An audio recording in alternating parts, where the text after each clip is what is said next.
So we're going to be going over completing the square. This is going to be the last method that we're going to learn. This method is useful in different situations.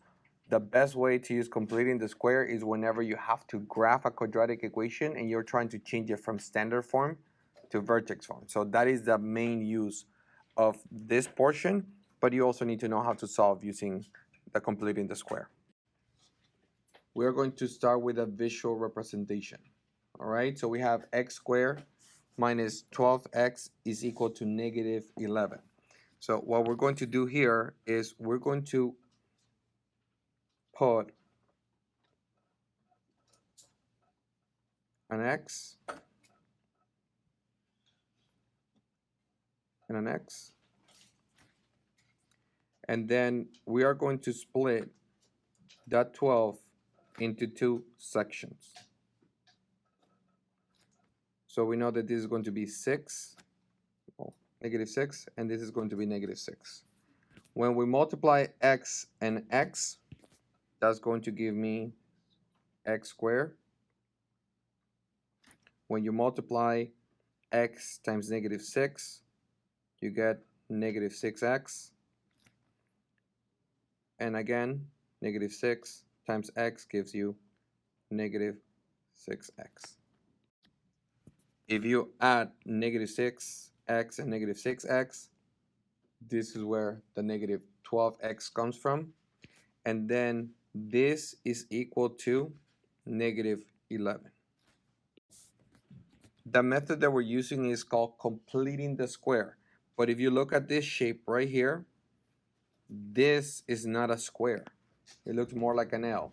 So what we need to do is we're going to complete this section right here to be able to create a square. That's what we're trying to do. We're going to add that section to complete the square.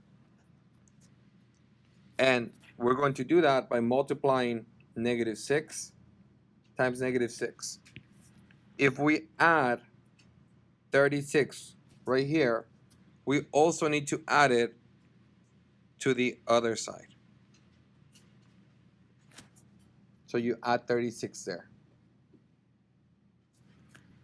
So that means that you have a set of x minus 6, and then you have another set right here of x minus 6. So we say that x minus 6 squared, because we have two of them, is going to be equal to 25. So this is how we complete the square. So we're going to solve, and I'm going to zoom in so you're able to see it. So in this case, we have x minus 6 squared, and that's equal to 25. To get rid of that square, we're going to find the square root on both sides, and that's going to be x minus 6 is equal to, so we're going to put plus and 5. So now that we have x minus 6 is equal to plus or minus 5, we're going to split it. So we have the first one, we're going to say x minus 6 is equal to 5.